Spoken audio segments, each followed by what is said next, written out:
দেখিস জ্বর ঠান্ডা লাগবে তো উঠতে হয় না কে এদিকে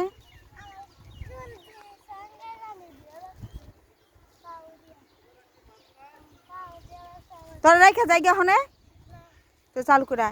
বাড়িতে না ওখানে গোসল করাই দেবো কি অবস্থা করলো জুতা হাতে করে নিয়ে জুতা হাতে ল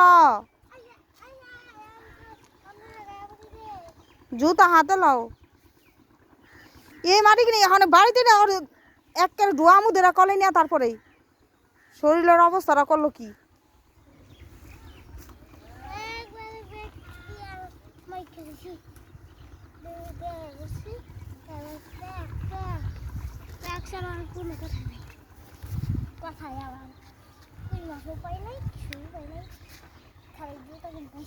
আমার শরীরে জানি একটু ভরে না তোর যে দিদুয়াই গোসল করে দিই রাত্রে